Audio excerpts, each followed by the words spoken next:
Nasa 20,000 individual ang inaasahang susuporta at makikiisa para masaksihan ang ikalimang State of the Nation Address ni Pangulong Ferdinand R. Marcos Jr. Kasabay nito ang mahigpit na pagbabantay ng pambansang pulisya sa seguridad ng iba pang grupong dadalo sa pagtitipon. Si J.M. Thompson sa sentro ng Balita Live.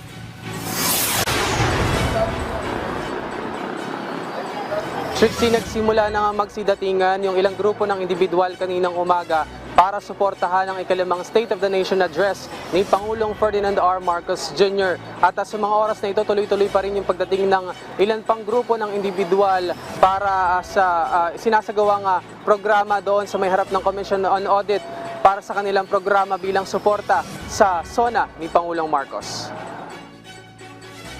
Isa si Aya Need sa mga maagang pumunta sa kahabaan ng Commonwealth Avenue sa Quezon City para makiisa at sumuporta sa SONA ni Pangulong Marcos ngayong araw.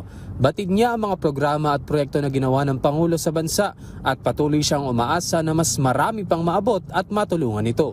Patuloy niya po yung mga programa niya na nasimulan na po na ipapagpatuloy niya mga kanyang proyekto para sa bayan po at patuloy niya po na matulungan ang mga tao. Alam ko po naman na nagtatrabaho siya ng mahusay, lahat ng mga bagay ginagampanan niya po. At sana po bago siya matapos po ang SONA na ito ay may pagpatuloy po niya ang nasimulan na po niya.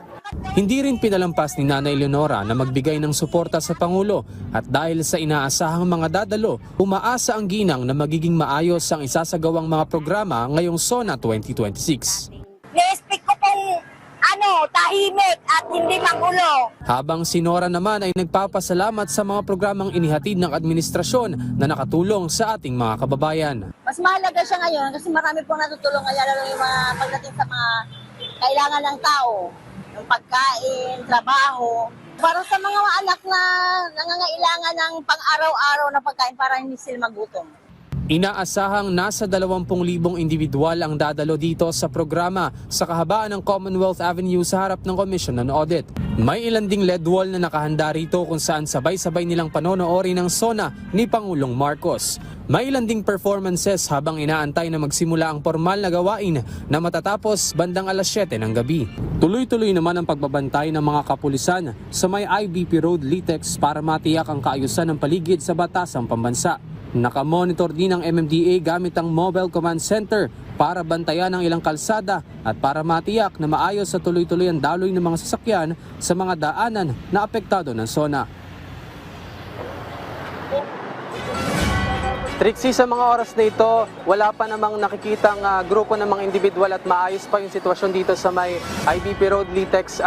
Pero doon sa may harap ng COA, sa kahabaan ng Commonwealth ay tuloy-tuloy pa rin yung pagdagsa o pagpunta ng mga taga-suporta ni Pangulong Ferdinand R. Marcos Jr. Pero mahigpit pa rin naman yung pagbabantay ng mga otoridad para panatilihin yung kaayusan habang isasagawa mamaya yung SONA ni Pangulong Marcos. Lalo na ang MDA, Trixie, tuloy-tuloy yung kanilang monitoring dahil sa inaasahang masikip o pagsikip ng daloy ng mga sasakyan sa ilang bahagi ng Quezon City bilang paghahanda sa SONA ni Pangulong Marcos. At habang isasagawa ang SONA ni Pangulong Marcos ngayong araw. Trixie?